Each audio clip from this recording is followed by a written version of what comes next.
Good morning friends, express में आपका स्वागत है। फ्रेंड्स, अभी हम लोग देखे हैं, इससे पहले बजट देखें। आज हम लोग देखेंगे नेशनल इकोनॉमिक सर्वे 2023-24। अब प्रैक्टिस सेट नंबर 23 है। इससे पहले 22 हम लोग देख चुके हैं। आज जस्ट 22 में बिहार बजट देखे हैं।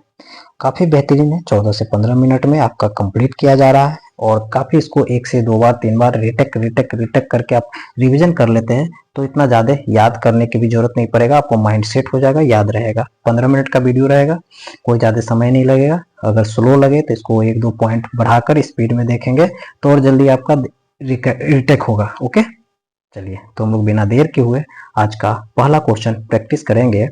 बिहार का आर्थिक सर्वेक्षण 2023-24 में वित्त मंत्री द्वारा संसद में कब पेश किया गया था? वित्त मंत्री द्वारा संसद में कब पेश किया गया था? आर्थिक सर्वेक्षण की बात कर रहा है तो 22 जुलाई 2024 को पेश किया था।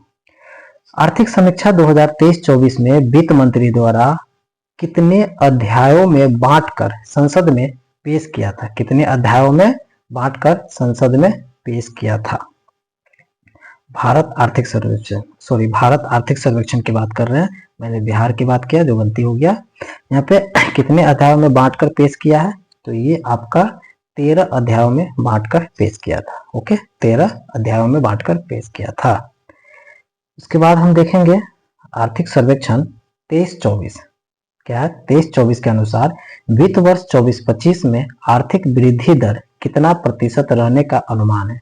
आर्थिक वृद्धि दर कितना प्रतिशत रहने का अनुमान है? तो इसमें 7.0 से 8.0 रहने का अनुमान है। वित्त मंत्री द्वारा प्रस्तुत वर्तमान आर्थिक सर्वेक्षण के अनुसार 23-24 में जीडीपी ग्रोथ रेट कितना प्रतिशत रहने का अनुमान है? कितना प्रतिशत रहने का अनुमान है? 8.2%। आर्थिक सर्वेक्षण 23-24 में के अनुसार कोविड-19 के बाद वास्तविक जीडीपी में कितने वर्ष 2020 की तुलना में 2024 में कितनी प्रतिशत अधिक रही है? कितनी प्रतिशत अधिक रही है? तो ये आपका 20% अधिक रहा। 20% अधिक रहा। वर्तमान आर्थिक सर्वेक्षण 23-24 के अनुसार वित्त वर्ष 2025 में भी मजबूत विकास के संभावनाएं यह निम्नलिखित में से किस पर निर्भर करेगा? यह किस पे निर्भर करेगा? तो यह इनमें से सभी होगा। राजनीतिक स्थिति, जलवायु संकट और वित्तीय बाजार के लिए। आर्थिक सर्वेक्षण के अनुसार 2023-24 में खुदरा महंगाई में औसत कितना प्रतिशत कमी दर्ज की गई? कितना प्रतिशत कमी दर्ज की गई? तो 5.4% की दरी कम की गई कमी। आर्थिक सर्वेक्षण 23-24 के तहत आरबीआई के अनुसार निम्नलिखित में से 2025 और 2026 में खुदरा महंगाई क्रमशः कितना प्रतिशत रहने का अनुमान है? क्रमशः कितना प्रतिशत रहने का अनुमान है? तो ये आपका हो जाएगा 2025 में 4.5 और 26 में 4.1% रहने का अनुमान है। वहीं देखेंगे आईएमएफ के अनुसार भारत का खुदरा मुद्रास्फीति दर 23-24 में कितने प्रतिशत रहने का अनुमान है? आईएमएफ के अनुसार बात कर रहे हैं, कितना? तो 4.6%। आर्थिक सर्वेक्षण 23-24 के अनुसार निम्नलिखित में से कौन सा कथन सत्य है? निम्नलिखित में से कौन सा कथन सत्य है? तो चलो सत्य देखते हैं। आईएमएफ के अनुसार 2025 में खुदरा मुद्रास्फीति 4.2% रहने का अनुमान है। तो भैया ये तो सही है। विश्व बैंक में वित्तीय वर्ष 24-25 में मुद्रास्फीति दर में कमी का अनुमान लगाया है। तो ये भी सही है। तो आपका सत्य कथन में 1 और 2 दोनों के दोनों सही हो जाएगा।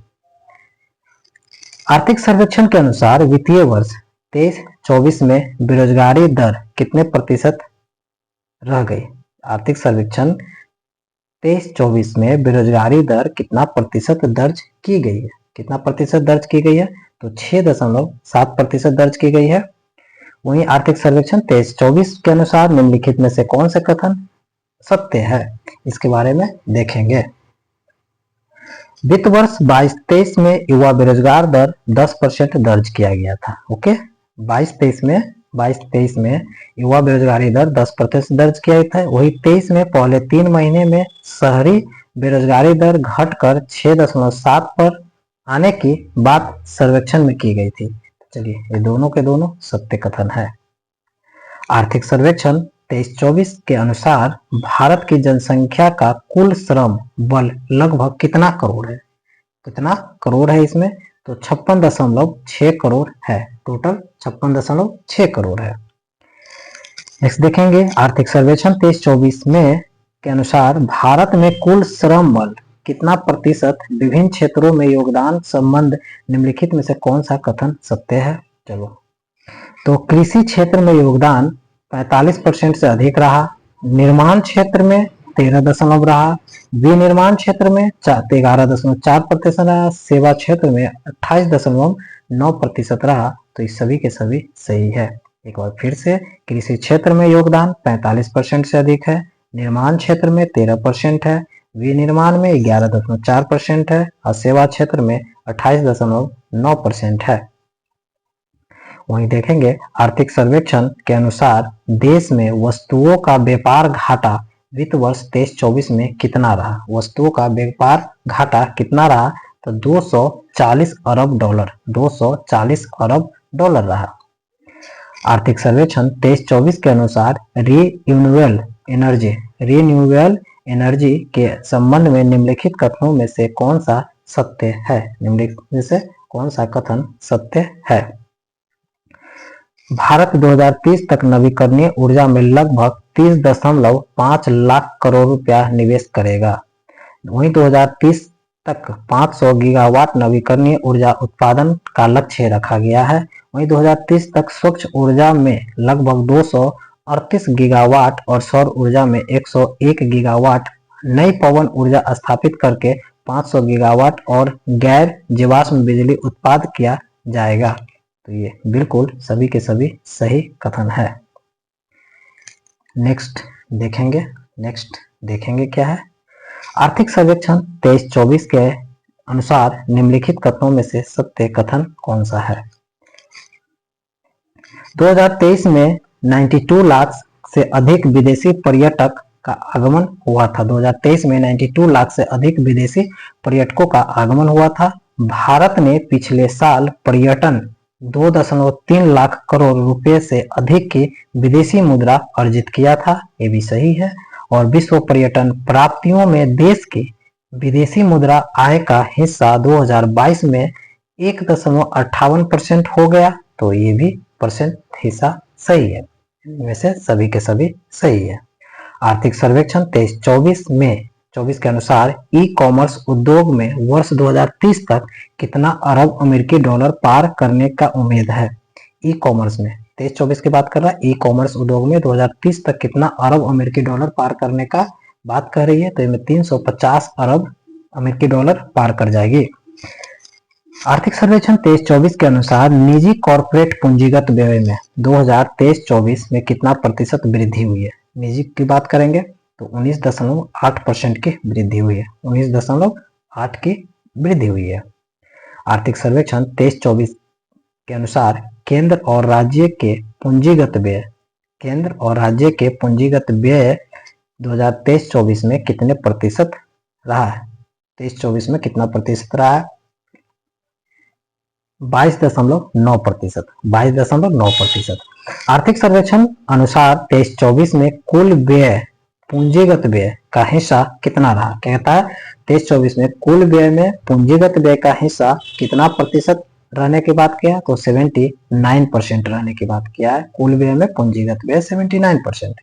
आर्थिक सर्वेक्षण के अनुसार 23-24 में कुल व्यय में राजस्व व्यय का हिस्सा कितना है? अब कुल व्यय में राजस्व व्यय का हिस्सा कितना है? तो 21% है। आर्थिक सर्वेक्षण 23-24 के अनुसार भारत कैसी अर्थव्यवस्था वाला देश है? चलो, 23-24 के अनुसार भारत कैसी अर्थव्यवस्था वाला देश है? तो भारत एक उच्च विकास और निम्न मुद्रास्फीति वाला देश है। भारत एक उच्च विकास और निम्न मुद्रास्फीति वाला अर्थव्यवस्था है। आर्थिक सर्वेक्षण 23-24 के अनुसार विश्व सेवा निर्यात में भारत का सेवा निर्यात कितना हिस्सा है? आर्थिक सर्वेक्षण 23-24 में के अनुसार विश्व सेवा निर्यात में भारत का सेवा निर्यात हिस्सा कितना प्रतिशत है? विश्व की बात करेंगे तो इसमें 4.3% के हिस्सा है। आर्थिक सर्वेक्षण 23-24 के अनुसार विश्व के दूरसंचार, कंप्यूटर और सूचना सेवा निर्यात में भारत का स्थान कितना है? विश्व के दूरसंचार, कंप्यूटर और सेवा निर्यात में भारत का स्थान कितने नंबर पे है? तो ये दूसरा स्थान है। आर्थिक सर्वेक्षण 23-24 के अनुसार चाइना +1 स्ट्रेटजी से भारत को कैसे लाभ हो सकता है? चाइना +1 स्ट्रेटजी से भारत को कैसे लाभ हो सकता है? ये भी देखना कैसे लाभ हो सकता है। तो चीन से प्रत्यक्ष विदेशी निवेश को बढ़ावा देकर, चीन से प्रत्यक्ष विदेशी निवेश को बढ़ावा देकर, तो इसमें से एक हो जाएगा। आर्थिक सर्वेक्षण 23-24, आर्थिक सर्वेक्षण 23-24 के अनुसार ऊर्जा दक्षता में सुधार हेतु उठाए गए कदम, 23-24 में ऊर्जा दक्षता हेतु उठाए गए कदम क्या है? पर्यावरण के लिए जीवन शैली मिशन, तो ये तो हो सकता होगा। प्रदर्शन, उपलब्धि और व्यापार, ये भी होगा। ऊर्जा संरक्षण, भवन संहिता, ये भी होगा। शून्य लेवलिंग कार्यक्रम, ये भी होगा। तो इनमें से सभी के सभी होगा। आर्थिक सर्वेक्षण 2023-24 के अनुसार ऊर्जा दक्षता में सुधार हेतु उठाए गए कदम में पर्यावरण के लिए जीवन शैली, प्रदर्शन, उपलब्धि और व्यापार में, ऊर्जा संरक्षण भवन संहिता में और शून्य लेवल कार्यक्रम में, ये सभी के सभी सही होगा। पीएम सूर्य घर योजना, पीएम सूर्य घर योजना से कितने गीगावाट सौर कैपेसिटी जुड़ने की उम्मीद है? पीएम सूर्य घर योजना, पीएम सूर्य घर योजना से कितने गीगावाट सौर कैपेसिटी जुड़ने की उम्मीद है? तो इसमें 30 गीगावाट हो जाएगा, 30 गीगावाट हो जाएगा। आर्थिक सर्वेक्षण 2023-24 के अनुसार पीएम सूर्य घर योजना के संबंध में निम्न में से कौन सा कथन सत्य है? निम्न में से कौन सा कथन सत्य है? इसके तहत 1 करोड़ परिवार को हर महीने 300 यूनिट तक बिजली मुफ्त उपलब्ध किया जाएगा। इस योजना के तहत लगभग 17 लाख रोजगार सृजन किया जाएगा। इस योजना के क्रियान्वयन में 220 मिलियन टन CO2 समतुल्य उत्सर्जन में कमी आएगा। तो ये सभी के सभी सही हो जाएगा, सभी के सभी सही होगा।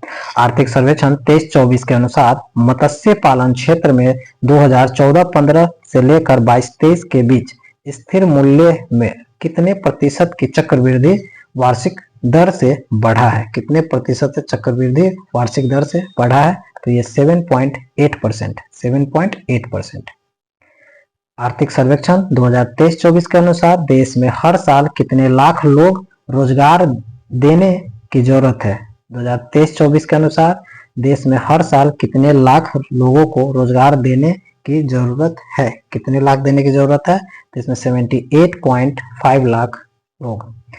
आर्थिक सर्वेक्षण 23-24 के अनुसार वित्त वर्ष 2024 के अंत तक कृत्रिम बुद्धिमत्ता, इंटरनेट ऑफ थिंग्स, रोबोटिक्स और टेक्नोलॉजी में कितने DPIIT मान्यता प्राप्त स्टार्टअप होंगे?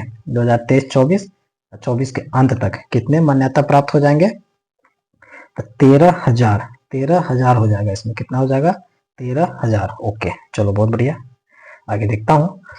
आर्थिक सर्वेक्षण के अनुसार 14 से 24 के बीच राष्ट्रीय राजमार्ग निर्माण औसत गति कितना गुना बढ़ा है?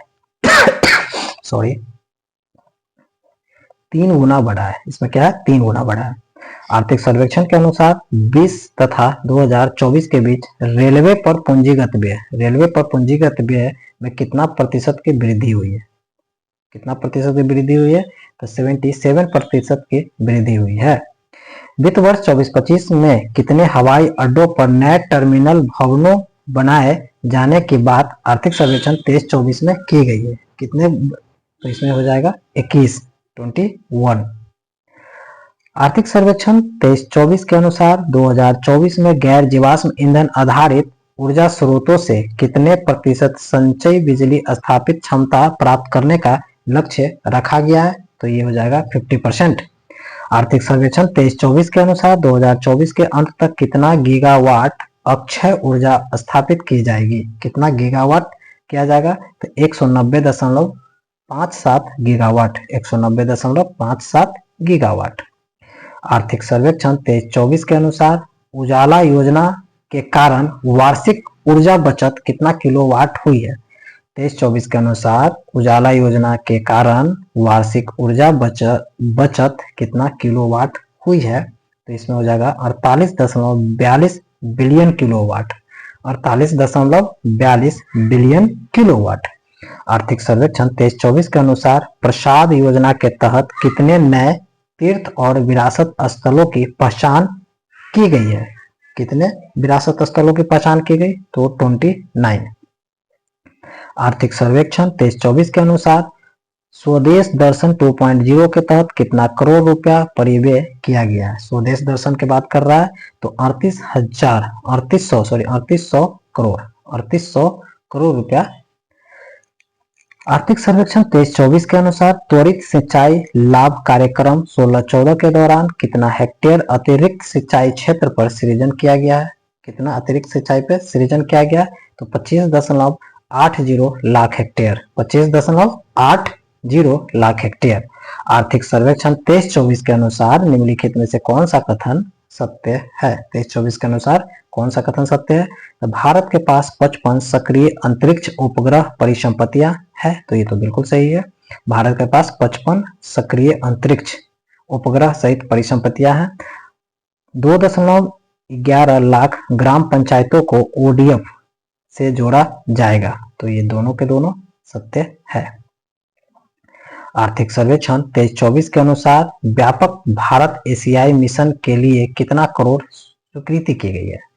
व्यापक भारत एशियाई मिशन के लिए कितना करोड़ रुपया स्वीकृति की गई है, तो ये हो जाएगा 10,300 करोड़, 10,300 करोड़।